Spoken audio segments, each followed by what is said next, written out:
Now, I would like to invite Lindy Johnson, the Director of Policy at the East Bay Leadership Council. She will lead a panel discussion with Gordon Zagar, CEO of Zagar Consulting, and James DeKloe, founder of the Industrial Biotechnology program at Solano College. So let's give them a round of applause. And once they're done, we'll have the opportunity to ask questions. Actually, probably you guys can pass it back. Perfect. Good afternoon. Thank you for sticking around and being here with us, Gregory. That was a fantastic presentation. I can't wait to use more of those kinds of maps in all the many presentations we get to give. So my name is Lindy Johnson. I am the Policy Director at the East Bay Leadership Council. The East Bay Leadership Council is a business and employer advocacy organization, and we work a lot on issues around workforce and economic development. So this is our wheelhouse of sorts, and I'm joined here by two wonderful panelists, and I'm going to give them the opportunity to introduce themselves and get to know all of you a little bit before we dive into some questions. I do have to joke that Ed stole two of my questions, so I'm going to have to change those up a bit. But in the meantime, I think we're going to cover a little bit more of a deeper dive into a lot of what Gregory kind of touched on. I'm Jim DeKloe, and I teach biotechnology and biomanufacturing at Solano Community College, which is the community college that is due north of here. We have a Vacaville campus where we built a $34 million biotechnology training center. Our bachelor's degree is relatively recent, although our certificates and our associate's degree, we have our 25th anniversary this year.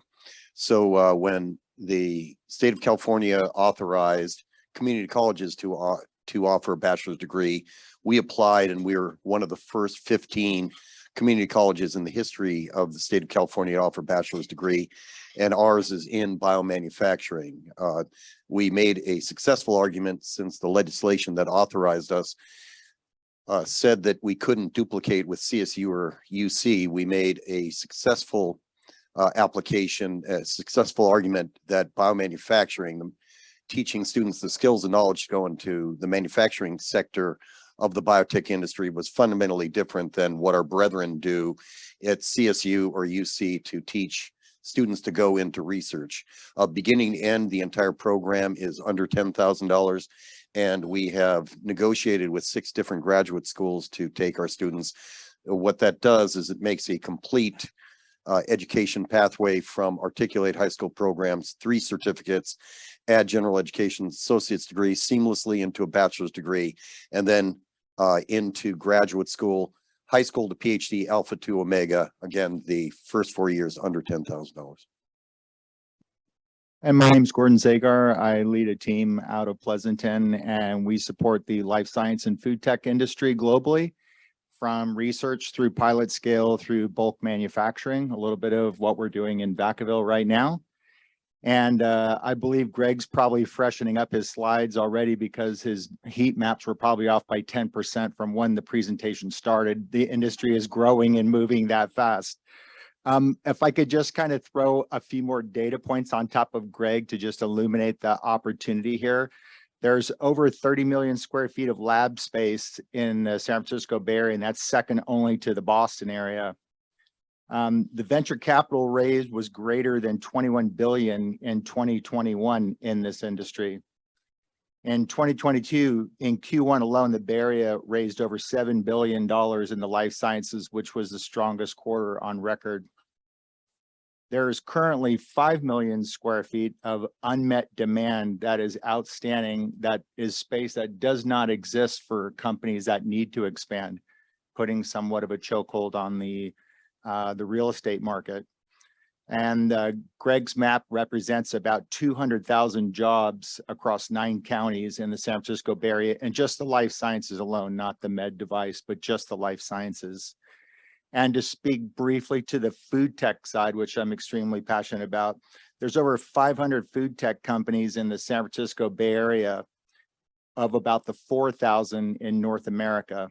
And that industry raised 5.6 billion in Q2 in this year, 2022, across that industry. But these are all industries that we're extremely excited about. Thank you so much. Thank you, Jim. Thank you, Gordon. So I think we got a little bit of a sense of some of the career paths and some of the industries that exist under biomedical and biotech, but I'm hoping we can hone in a little bit more of that. I'm going to pass that to you, Jim, to just give us a little bit of an explanation of what are some of these businesses, what are some of the career paths that they hire for, what is something someone might go into if they were pursuing, for example, the program at Solano Community College. And it is dynamic, it is changing. So let me mention that 2 weeks ago that the president signed an executive order on developing the bioeconomy in the United States, maintaining the US dominance in the bioeconomy.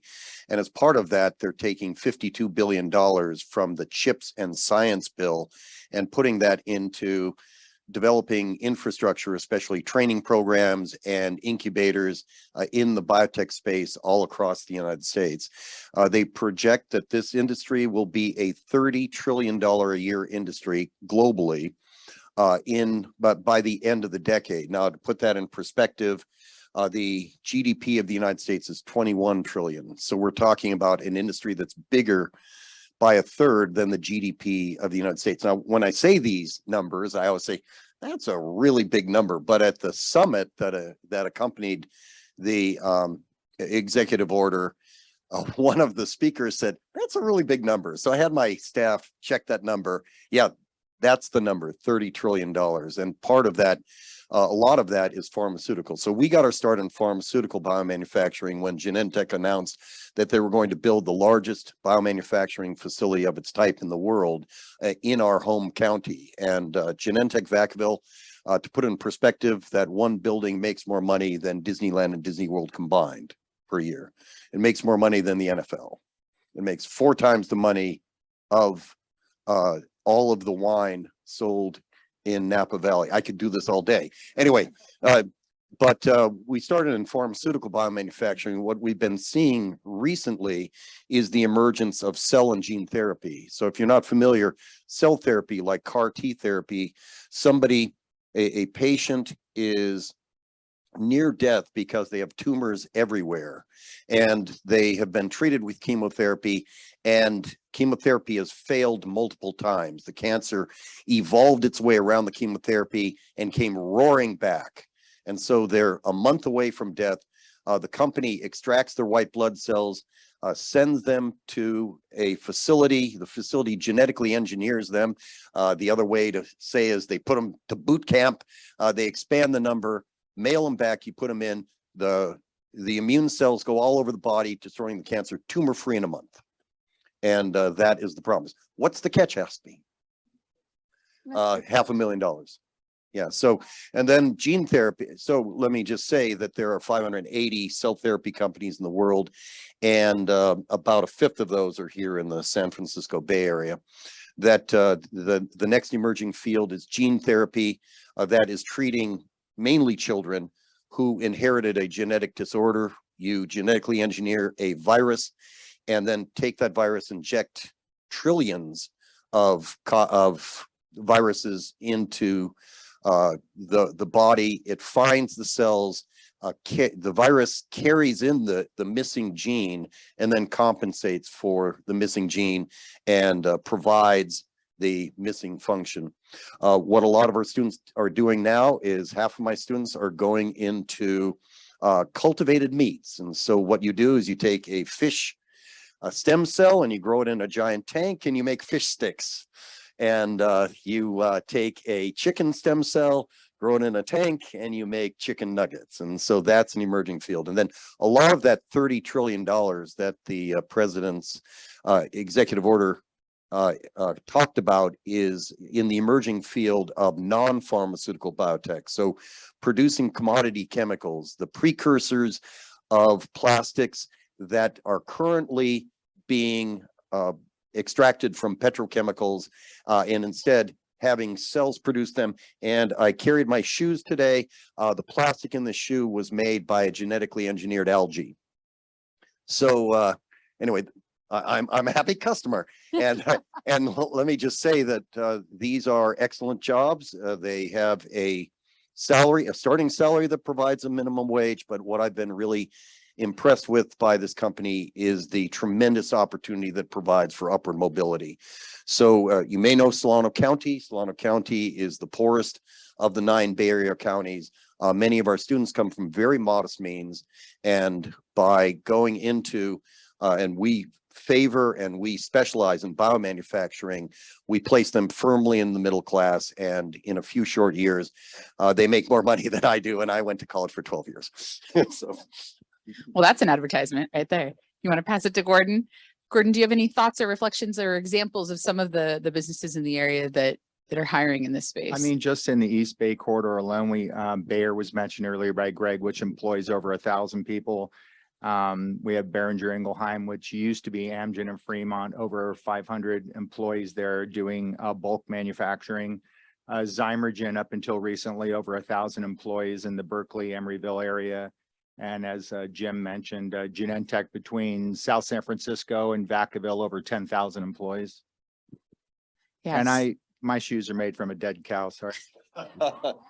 which is biological. Let me mention Bayer. Remember that Bayer, for many years, was producing the missing protein factor VIII for treatment of hemophilia, the inherited condition where blood doesn't clot, and then this is injection of the protein. That the current Bayer campus is pretty much bulldozing every building, and they're going to reinvent themselves and put up 10 new buildings, and many of those will be gene therapy and cell therapy as well. So anyway, it shows the faith that this international company has in this field, and how much investment that they're willing to place here locally in the area.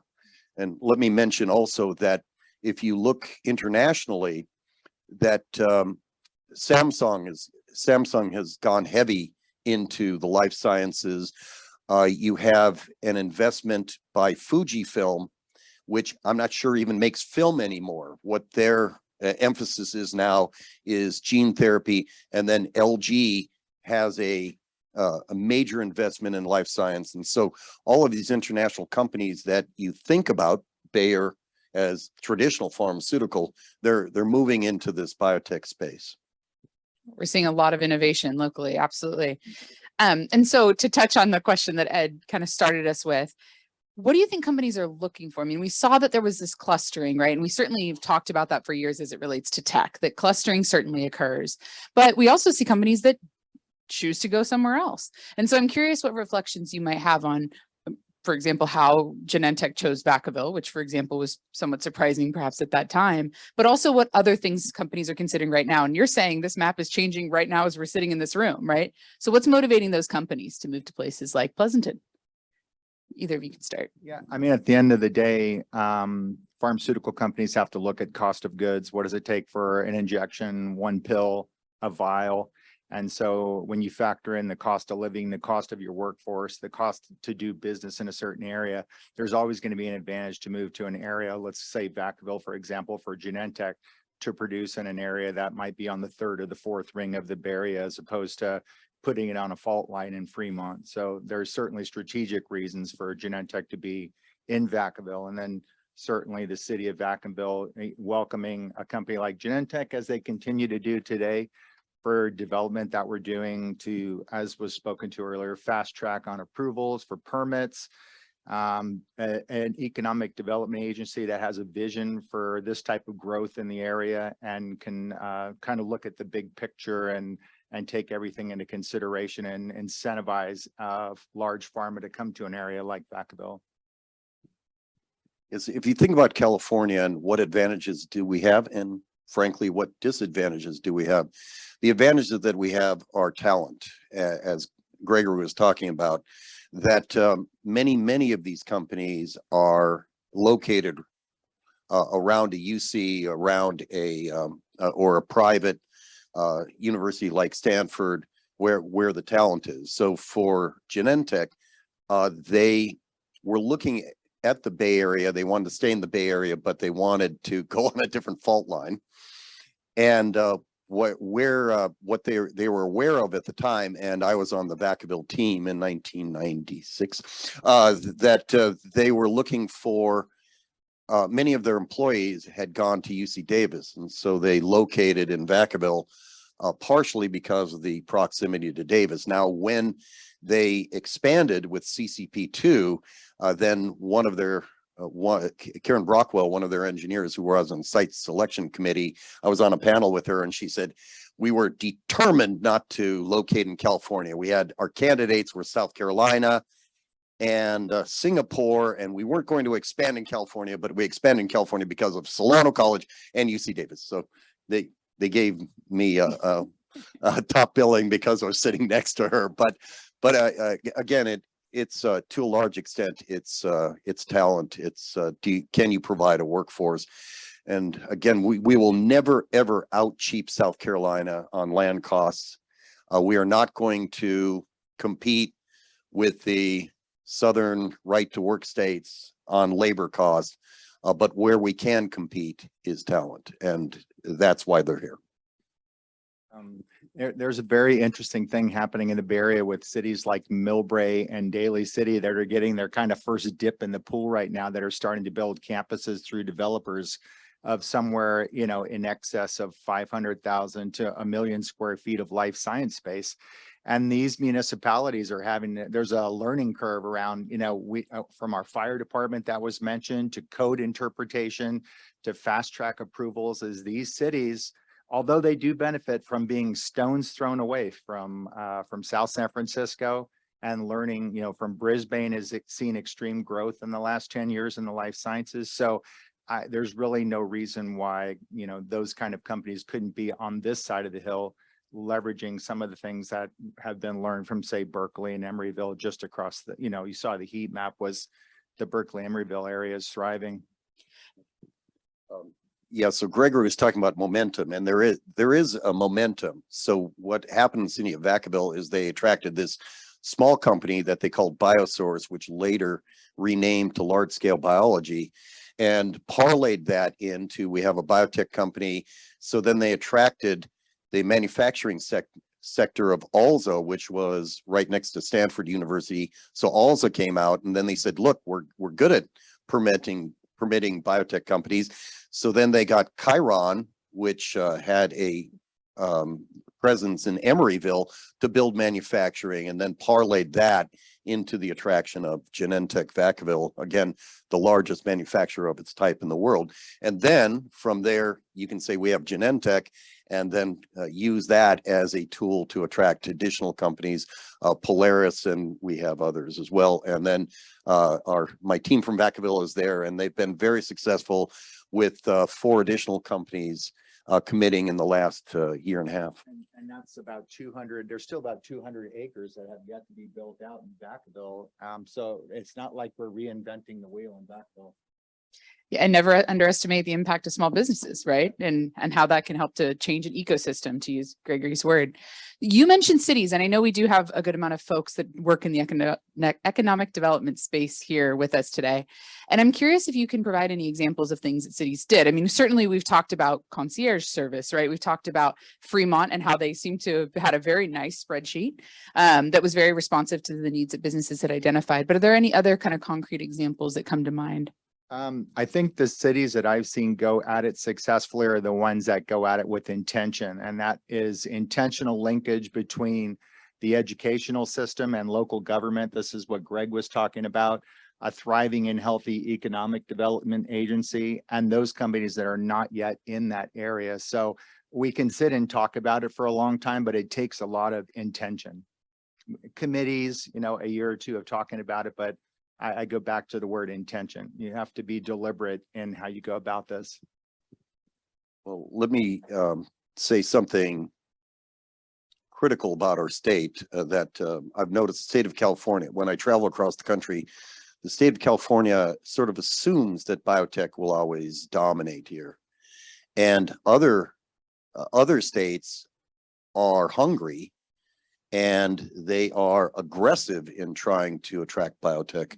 So if you go to the major international biotech meeting, You have these gigantic booths from the state of North Carolina, gigantic booths from Maryland, from New York, and it's hard to find the California booth. It's way in the back and it's typically small, even when Industry is big. yeah, even when the industry is big and even when it's located in California, like it was last time in San Diego. So I think that we should not take this industry for granted. And to get Genentech Vacaville, I know the city of Vacaville waived a part of their property taxes for some years. PG&E gave them discounted energy. The state of California came in with a training grant that gave them $1 million or so. And so there were some incentives, but other states do that kind of thing all the time. And California isn't known for it. Yeah, other states and other countries, we just came back from a conference in San Diego. Other states and other countries would love to draw the IP that we create when you're educating and building your talent base in the Bay Area outside of this area. So you're not only exporting, say, product, you're exporting IP and people. Yeah, and this is an international competition. If you look at it that way, we were in line for a major, really billion-dollar investment 10 years ago, codename Magellan. And we were one of the last sites that was being considered in the United States, and we lost out to Singapore. So it is the location is not only within the United States, it's an international competition if you view it as a competition. And yet at the same time, you've both reflected a little bit that there is a lot of jobs here, right? There is a need for continuing to develop the employee talent pool.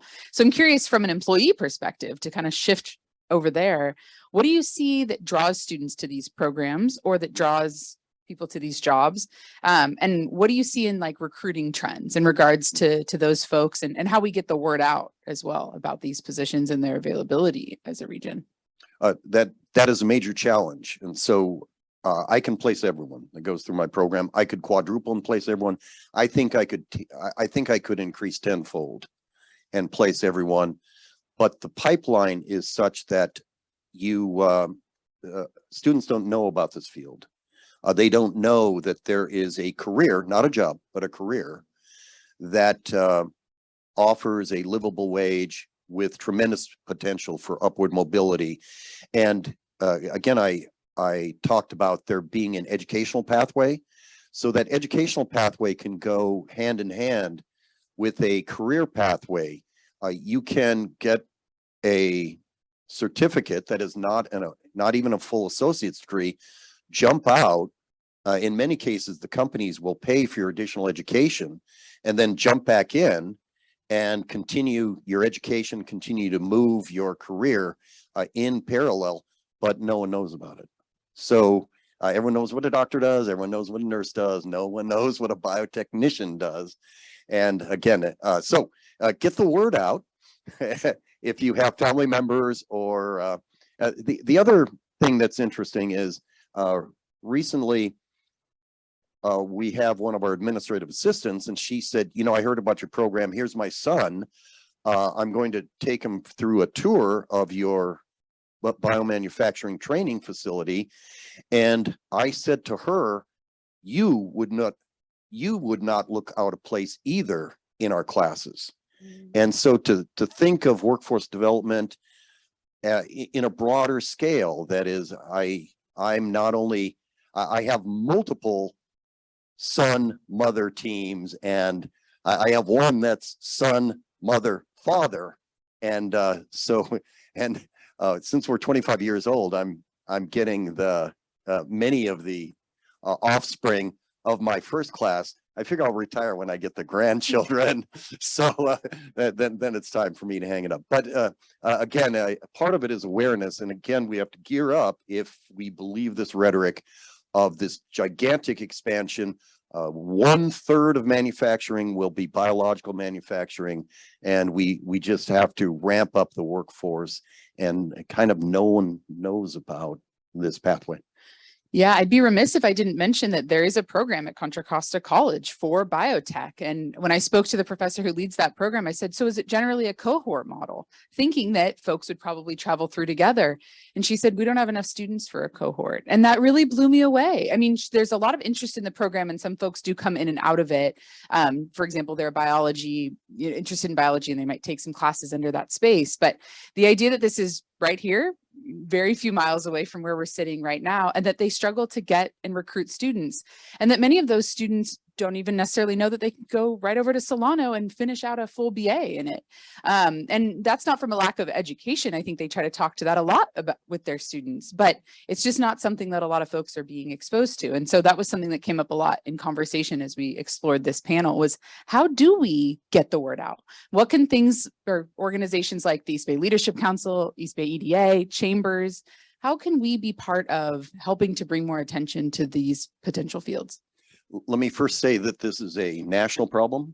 So all of the faculty that teach biotech in community and technical colleges across the United States are part of a consortium that's funded by the NSF. So I'm on speed dial with people from 38 states.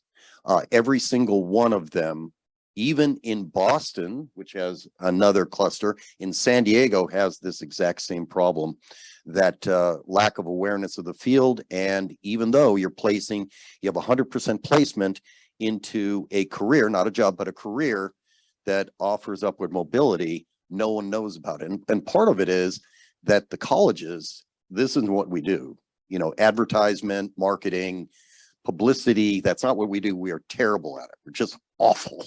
And so what I think it's a growth area. It's a growth area, yes. And so what we need to do is a coordinated effort nationwide to build awareness of this field together.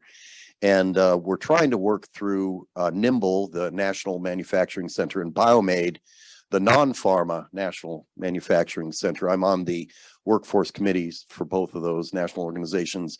And it's kind of what we talk about is how do you get the word out?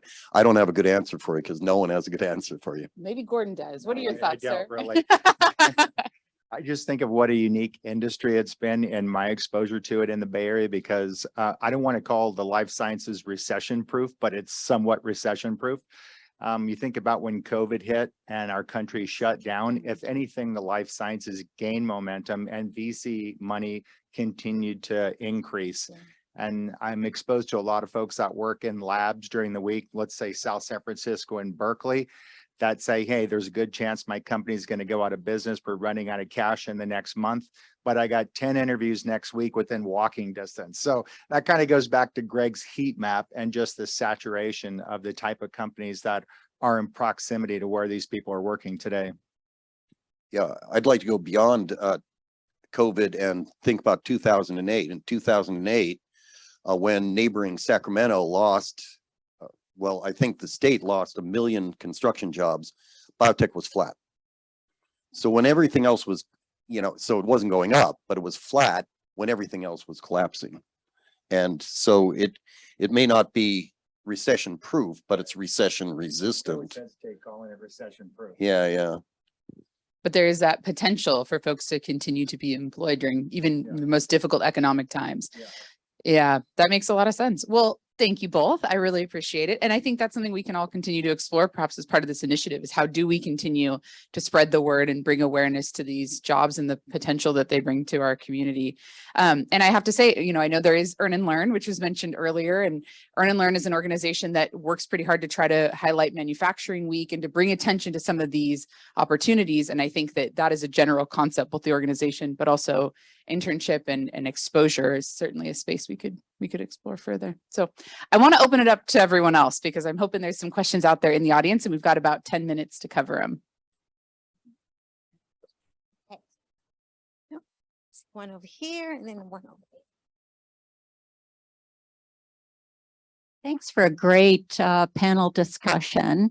I have a comment from the employee point of view.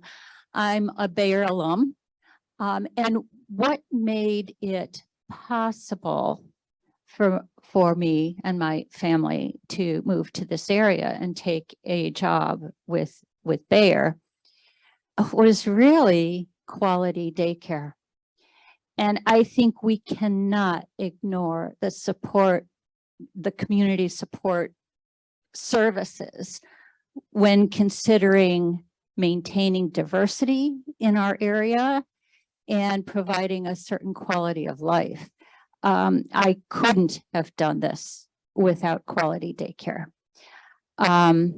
So that's my comment for that. Yeah, Genentech often has daycare for their employees, and it's a huge thing. Yeah. Well, it's the next layer of amenities beyond the snack program, the fitness center. As employees look to relocate from across the country, you're looking at public transportation, cost of housing, daycare, all of it. And I will say, we've talked to a lot of folks, particularly in the real estate development world, who say that that really is the thing a lot of employees are looking towards and looking for. But as an advocacy organization, the cost of childcare and the wages that are associated with it are a huge component and issue of that. And we'd love to have your partnership in continuing to try to address that locally. Thank you for bringing it up.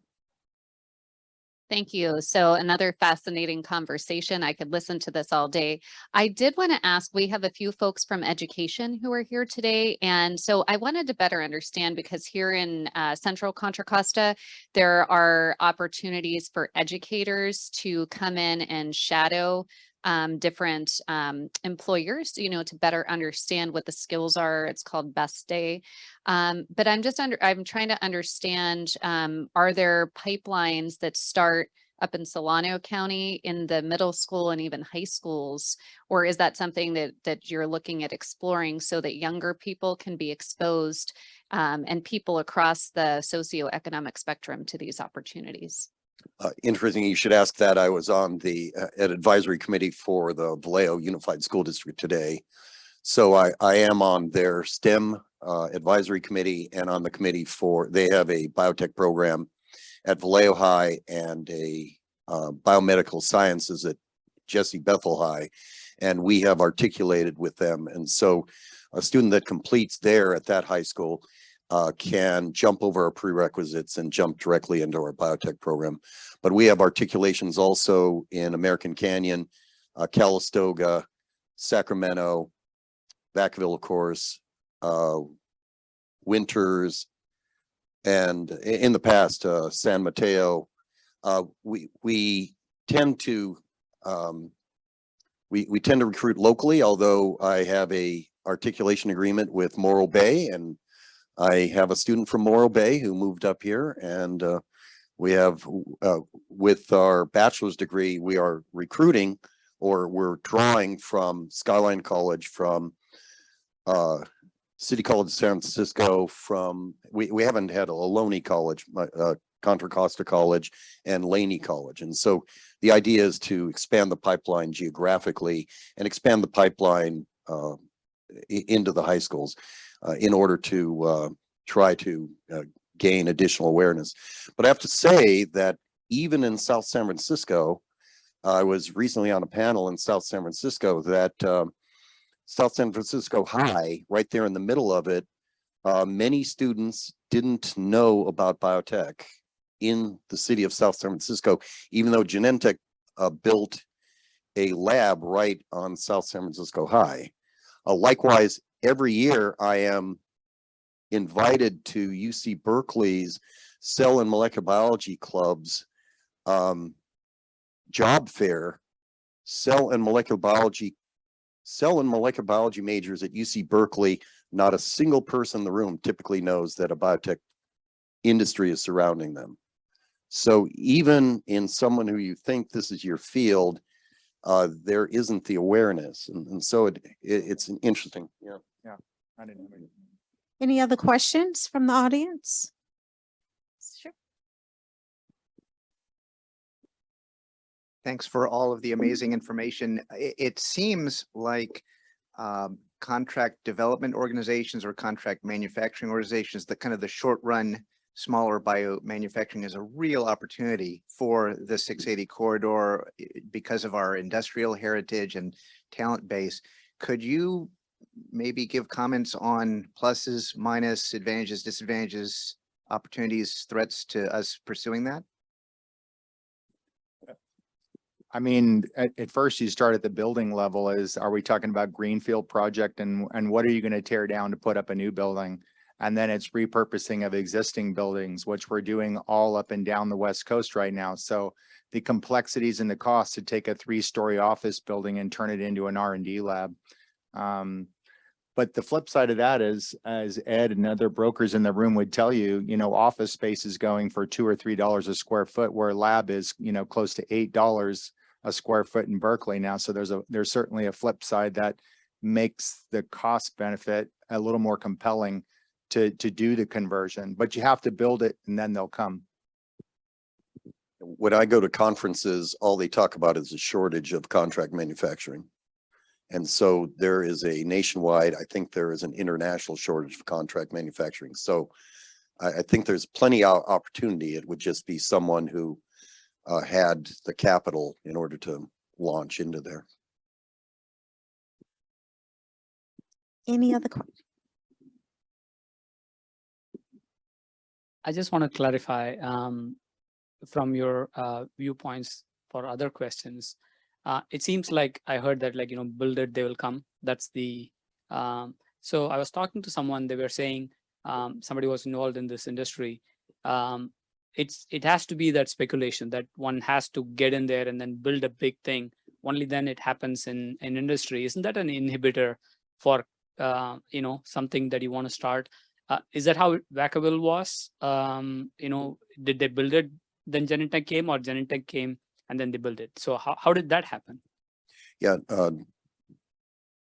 Vacaville started with a small company and then proved a track record that they could work in this field, in this industry, and then they parlayed that into Alza. And then Alza had a good experience, and then they gained a reputation that, okay, the permitting is relatively quick, and now you have a cluster, and now the vendors are there, and they parlayed that into Chiron, and they parlayed Chiron into Vacaville. So I think part of it is gaining the reputation that you know the field, and that you can permit quickly, and that you can handle all of the accessory challenges that Gregory was talking about, especially specialty sewage, hazardous waste, etc. If you think back to the dollars that Jim was talking about of revenue that comes out of Genentech Vacaville, from a business continuity perspective, there was no way Genentech was going to do that in Fremont or on a fault line because of the amount of money that would be put at risk had there been a significant seismic event. So they were either going to take it out of the country or at least out of the first few rings of the Bay Area. And let me say that I remember distinctly there was a quote that the site team was visiting Vacaville and they saw Mount Diablo still, and they said, we're still in the Bay Area. And so the Mount Diablo was huge in the site team. And by the way, the director for many years, the director of the Vacaville site lived right here. He lived in Pleasant Hill. Hey, any last questions for the panel? Okay, well, thank you so much. Let's give them a round of applause.